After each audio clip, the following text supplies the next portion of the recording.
올해 이제 북미 시장에서의 성장성이 가장 높은 기업은 GM일 가능성이 높고요. 그래서 GM 주가 자체가 굉장히 괜찮아요. 흐름이 지금 45달러 정도 하는데 가장 견조한 이유도 여기 실적이 있는 거죠.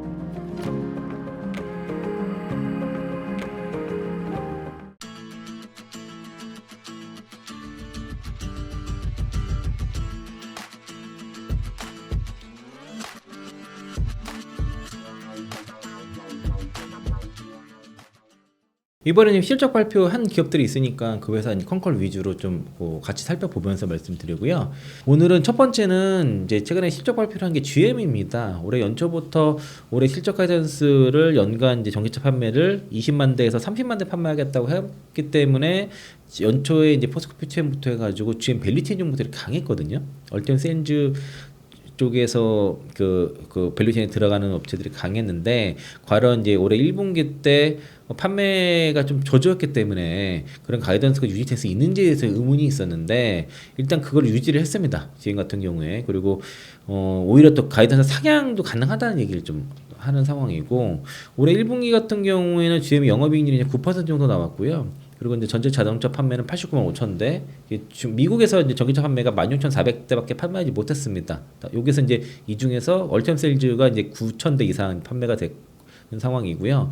그리고 이제 이게 배터리 가격이 계속 떨어졌기 때문에 지금 원재료 그 비용이 상당히 낮춰진 상태라서 이런 비용 절감을 통해서 이게 잘 난 것이고 그리고 이 테네시주에 위치하고 있는 얼티엄 셀즈 이 공장의 생산량이 빠르게 증가하고 있어서 올해 연말에는 풀캐파에 도달할 수 있을 것으로 예상한다라고 회사 측 얘기를 하고 있고 그리고 일단은 25년에도 한 자리 중반에 그 마진 목표를 달성할 수 있을 거라고 기대를 하고 있습니다. 일단은 올해 이제 하반기부터 EV 시장에 대한 긍정적인 수익이 나올 수 있다고 얘기를 하고 있는 상황이고요.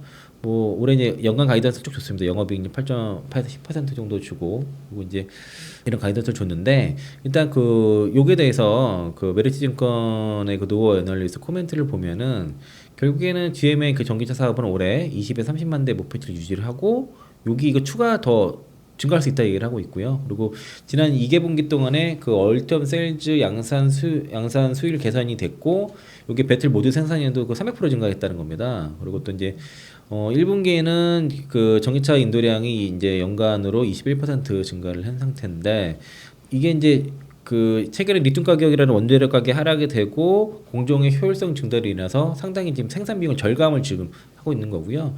완성차 입장에서는 이 생산 비용 절감은 굉장히 절실한 거겠는데 이게 지금 잘 되고 있다라고 보고 있어서 25년도에는 그 미들 싱글 정도의 수익성 달성이 가능하다라고 목표를 그대로 유지하고 있고 그리고 얼티엄 셀즈 1공장이 지난해부터 가동이 됐는데 올해 이제 3월 달부터 2공장 가동이 개시가 된 상태고요.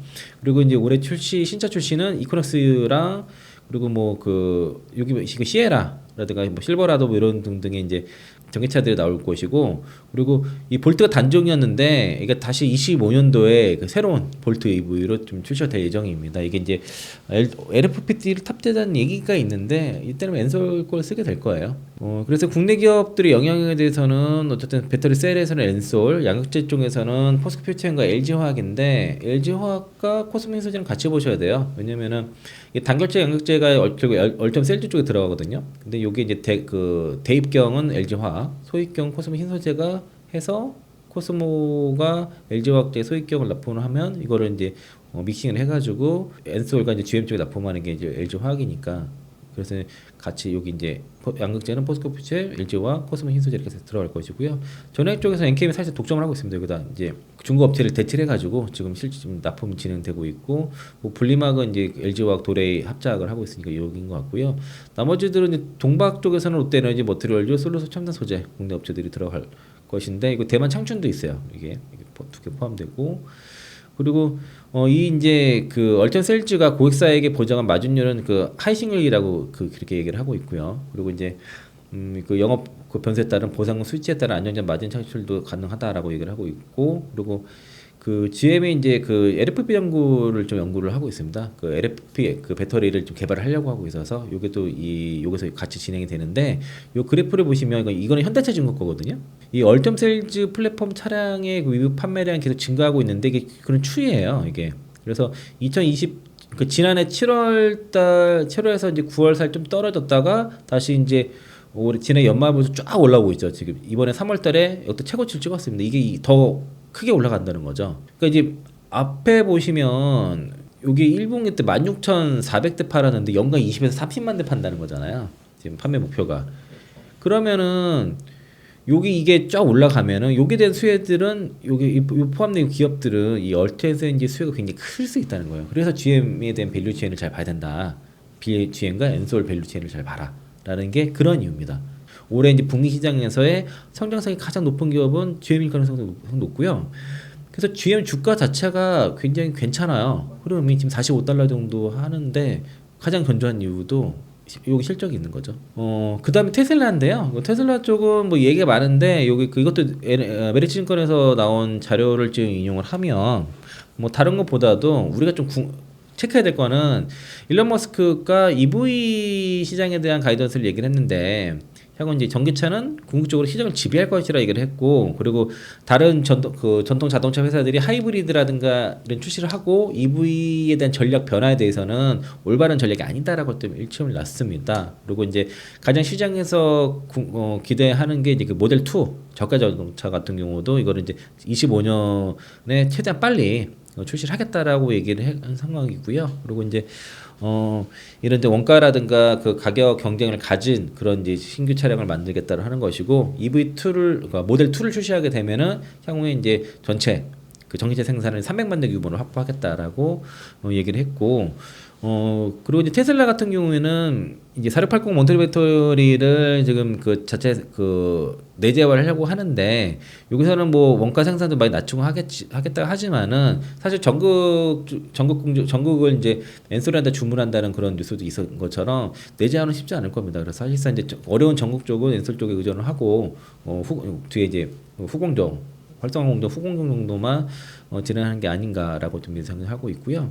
그리고 사이버트럭도 지금 그 주간으로 1000대 정도 양산 능력이 도달했다 정도 나오고, 우리가 중요하게 보는 거는 이제 ESS도 그 테슬라가 하기 때문에 그 전기차 이제 배터리 이제 ESS 공급 기업들도 우리가 잘 봐야 되는데, 일단은 어쨌든 이 테슬라가 25년도에 생산이 뭐 300만 대라고 본다고 하고, 여기에 ESS 설치까지 또 감안하게 되면은 다 거의 4680 그 배터리를 내재화 자체는 어려웠다고 보시면 돼요. 그리고 4680 배터리 자체가 여기 관련된 인력도 최근에 나갔고, 그리고 워낙 돈이 많이 들고 그 수율 잡기도 어렵고 그막 기술을 달성하기 어렵거든요. 그래서 이제 아마도 그 외부 조달을 상당히 하게 될 거다. 그러면 지금 원통 배터리를 만드는 업체가 현재 엔솔, 파나소닉 정도이라고 보셔야 될 것 같고요.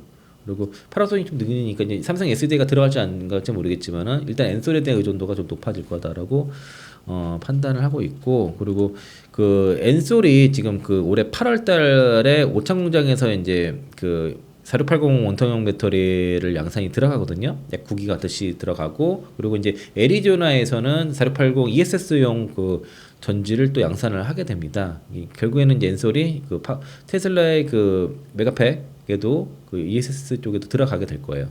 그거에 따라서 이제 캐파를 구축하고 있는 상황이고, 그리고 테슬라 그래서 올해 이제 ESS 쪽의 사업 가이던스를 연간 75% 성장을 좀 제시를 한 상태입니다. 그리고 향후에 이제 LG 에너솔루션이 미국 애리조나에서 생산된 배터리가 이제 그 향후에 이제 테슬라 쪽에 들어갈 것이고, 이게 LFP 배터리가 되겠죠. 그리고 LFP 배터리가 올해 내년 하반기부터 들어갈 가능성이 높고요. 또 추가적으로 하나에너지도 아마 그 엔솔의 지금 고객사라고 보시면 되겠습니다. 올해 이제 그 배터리 3사가 다 실적 발표를 다 했는데요. 그러니까 엔솔 같은 경우가 엔솔도 그렇고 사실 SDI도 그렇고 SK 포함한 SK온도 실적이 좋지는 않은데 이거 사실 예견된 거긴 합니다. 그래서 이제 그 AMPC 뭐 빼고 뭐 적자다는 얘기를 자꾸 하는데, 사실은 그렇게 따지면은 중국도 보조금을 받거든요. 그러니까 중국 보면은 이제 중국 업체 뭐 CATL 이런 기업들 같은 경우에 그 중국 정부의 보조금을 얼마나 추산을 해서 그거를 빼가지고 나머지 실적 얼마나 이렇게 따져야 되는데 그렇게 안 하잖아요. 그러니까 AMPC를 받기 때문에 지금 미국이 투자하고 이게 하는 거라서, 이제 아마 이걸 빼는 이유는 뭐 두 가지인 것 같아요. 본업을 뺀 나머지 실제 본업이 어떻게 되는지 업황을 보려는 것도 있고, 그리고 다소 좀 일단 그런 우리나라는 2차전지 배터리 기업들 약간 폄하하려는 그런 의도도 없지 않나 라는 생각도 굉장히 개인적인 생각인데, 어쨌든 본업을 보려는 목적도 있는 건 사실인 것 같다. 이렇게 된 다만 이제 비교를 할 때 중국 기업도 같은 잣대로 비교를 해야 된다. 그러니까 중국 기업은 보조금 것도 다 포함한 걸 가지고 실적 이렇게 잘 나온다 하고 우리나라는 AMPC 빼기로 적자다 이렇게 비교하게 되는 거는 아니라는 거죠. 좀 이중잣대라고 볼 수 있겠고요. 엔솔 같은 경우는 원통형 배터리 조금 매출이 증가를 했습니다. 다만 이제 그 전기차용 파우치 쪽과 쪽이라 최근에 이제 1분기는 ESS 수요가 약했기 때문에 또 메탈가가 떨어지니까 당연히 판가가 떨어지겠죠. 이 영향으로 인해서 매출이 감소를 했습니다. 한 24%, 23% 감소가 나왔고요. 그리고 이제 그 영업이익 같은 경우도 그 AMPC 포함을 하니까 2.6% 정도인데 요게 이제 그 AMPC 그 1889억 정도라서 그거 빼면은 뭐 적자는 맞겠지만은 이 포함은 되겠어요. 영업이익 2.6%. 지난해 이제 요 텍스 크레딧이 많이 들어가다 보니까 7.2%까지 영업이익이 나왔기 때문에 저는 이걸 포함하는 게 맞다고 좀 개인적으로 봐요. 그리고 아까 말씀드린 요 원통 배터리 그 애리조나 원통형 ESS 공장이 본격적으로 착공이 들어갔고요. 미국 내 두 번째 단독 공장 설립 중인데 이게 53기가와트 거고 여기에 36기 이게 늘어나는 거예요, 사실은요. 4분기 때 얘기할 때. 그래서 그 원통 배터리 신규 폼팩터로 해서 46 시리즈가 들어가는데 여기 ESS용으로 36기가 그리고 이제 그 전기차용으로 36기가 그리고 ESS 쪽으로 이제 17기가 LFP 생산되는데 이게 아마 그 테슬라 쪽으로 들어간 것 때문에 늘어난 걸로 좀 생각이 들고 그 늘어난 게 유지가 되는 것이고요. 그리고 그 GM과 조인트벤처 쪽 그것도 이제 한 50기까지도 이제 생산량 확대 계획이고 이제 3세대 신규 전기차 모델형으로 다 들어가게 됩니다. 그리고 이제 이게 요즘은 어쨌든 전기차 그 2차 전지 기업들 공장들이 거의 자동화를 많이 하면서 그 자동화 시스템을 적용을 해가지고 원가 절감을 많이 하는 그런 움직임인데 엔솔 공장이 다 그렇다고 보시면 되겠고요. 재밌는 게 요즘 최근에 뉴스 나온 게 이제 BMS 그 배터리 관리 시스템 솔루션을 개발에 대한 협력을 추진하고 있는데 여기 그 BSS라는 게 여기 이제 그 배터리 교환 시스템이거든요.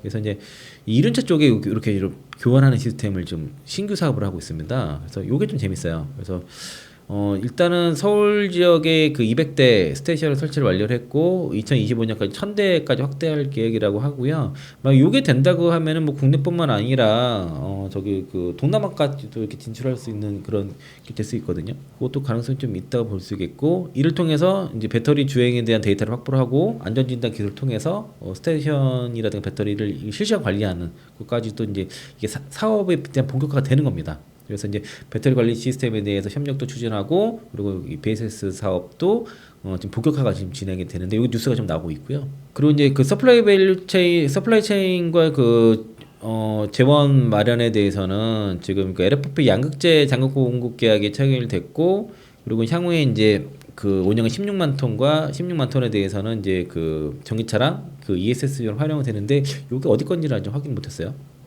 그리고 아까 말씀드린 것처럼 이제 리튬 전광도 호주 쪽이랑 그 공급을 85,000톤 확보를 하고 보면은 어쨌든 이 공급망 그 북미 시장을 겨냥을 해서 지금 공급망을 충분히 계속 강화를 하고 있는 상황이고 자금도 어쨌든 투자 자원을 그 문제 없이 지금 하고 있다라는 걸 얘기를 하고 있는 거고요. 그래서 이제 올해 액션 같은 경우는 아무래도 이제 그 속도 조절력이 처음 나왔습니다. 엔솔이 처음으로. 그래서 우선 기반을 통해서 투자 규모를 이라든가 집행 속도를 좀 조정을 하겠다라는 것이고, 뭐 일본 뉴스에서는 AMPC를 올해 전량 다 AMPC를 현금화할 수 있거든요. 한 3% 정도 할인을 해가지고 뭐 전량 다 매각을 한다는 얘기가 있습니다. 올해 거 같은 경우에는 그런 얘기도 있고, 그리고 지금 이제 인도네시아 쪽에 현대차와 조인트 벤처 양산이 들어가고요.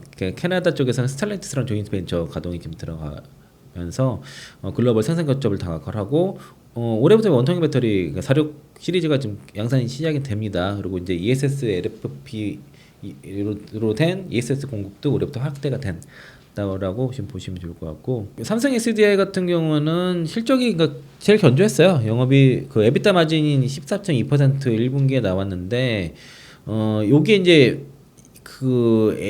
지난 3년치인가 그 AMPC가 다 적용됐어요. 이게 삼성 SDI가 미국에 공장이 있는데 그게 이제 그 팩 공장이 하나 있는데 그게 그동안 AMPC 받을 수 있는지 없는지에 대한 논의가 있었는데 받을 수 있다고 판정을 받으면서 그게 좀 이번 분기에 한 번에 많이 들어와가지고 영업이익이 올라가는 그런 모습들이 나타났는데요.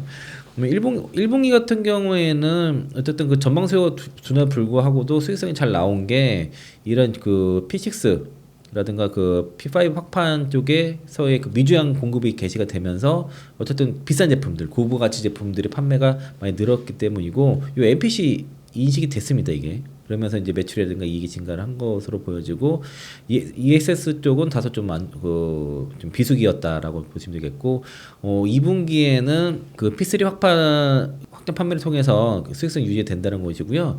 그 ESS는 전력용으로 그 SBB라고 해가지고 이거 인터배터리 때 나온 거거든요. 그 삼성 배터리 박스라고 이렇게 있어요. 그래서 요거 자체가 이제 그 데이터 센터 UPS용으로도 있다라고 하면서 요게에 대한 기대감을 가지고 있고, 이 실물을 그때 인터 배터리에서는 그 모형을 소개를 했습니다. 이제 소형전지 쪽에서는 이제 그 요게 소형전지가 보통 그 모바일 기기에 많이 들어가거든요. 핸드폰에 우리 다 파우치 들어가잖아요. 그거예요.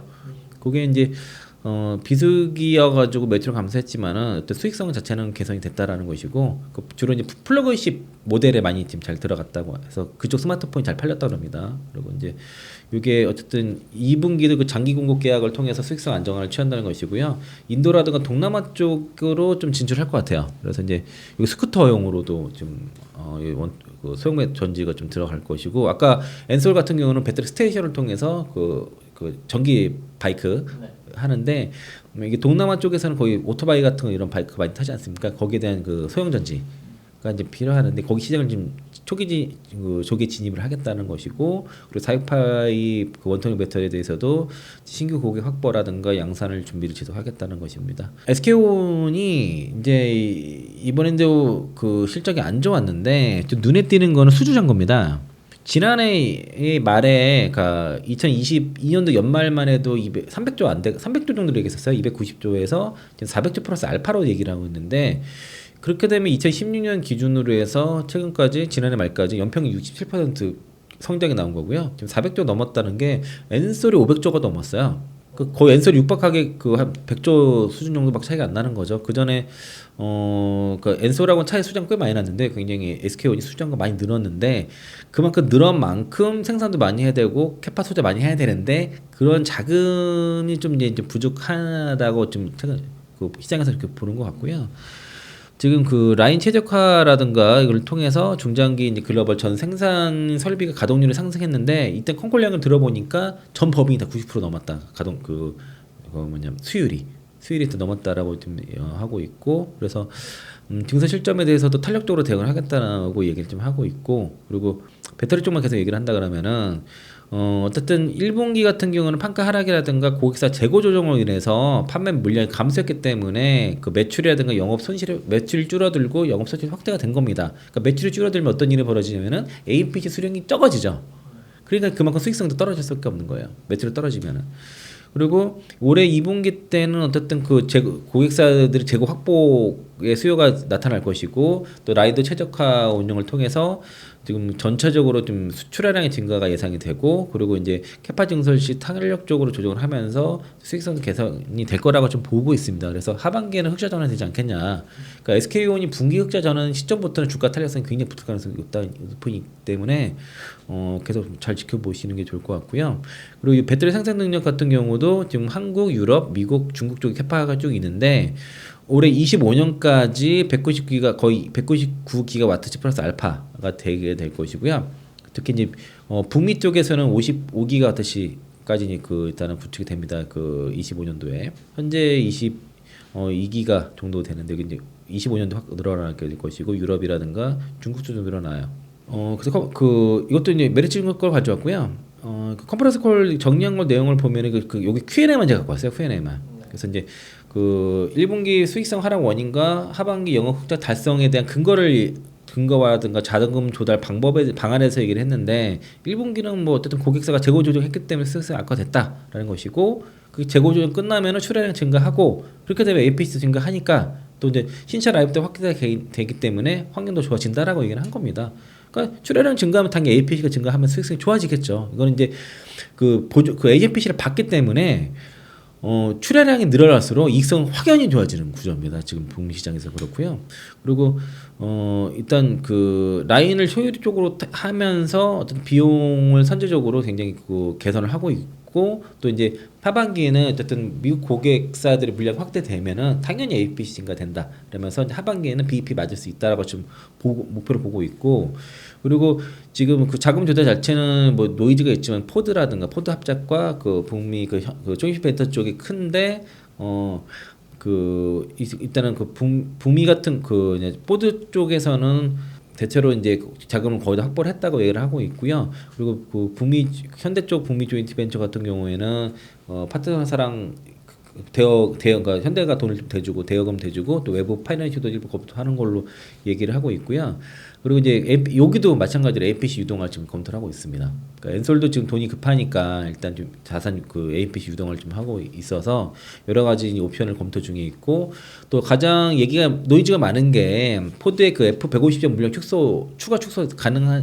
추가 축소에 대한 가능성 얘기하는데 이미 다 예전 내용들이 계속 그 추가적으로 그러니까 리바이벌돼서 이제 기사화된 것이기 때문에 추가 다운사이드는 보고 있지 않다라고 얘기를 하고 있고요. 그리고 이제 북미 시장에서의 라인 전환 투자 프로세스 진행 상황과 향후 수치 가능한 APC를 업데이트 해달라고 얘기를 좀 한 상황인데 어쨌든 고객사를 모니터링해서 탄력적으로 대응하겠다는 것이고 지금 세부적으로 개별 공장에 대해서 세별적으로 언급은 좀 어렵다 불가하다라고 얘기를 했고요. 그리고 1분기에 이제 어쨌든 재고 소진 효과로 인해서 미국 판매 저졌기 때문에 APC가 385개 그쳤지만은 앞서 말씀드린 것처럼 2분기부터는 미국 판매들이 늘기 때문에 그러면 APC 당연히 증가하게 되는 거죠. 그러면서 수익성이 증가될 것이고 이게 이제 SK이노베이션의 향후 이제 올해 하반기 핵심 투자 포인트라고 보시면 되겠고 또 이제 배터리 그러니까 고객사들 입장에서는 배터리 가격이 떨어지니까 그러면서 재고도 떨어진 거죠. 그러니까 배터리 가격 떨어지는 구간에 주문 안 하고 재고도 소진되는 과정에서 그러면 이제 이 정도 떨어졌으니까 이제 다시 이제 그 재고 리스타킹이 진행이 되는 것이면서 그러면서 소재 업체들까지 연결돼서 소재 업체들의 대규모 수주가 나오는 거예요. 그래서 그리고 이제 지금 또 가격에서는 소재 업체 특히 양극재 기업들이 일부러 좀 계약을 안 하는 것도 있어요.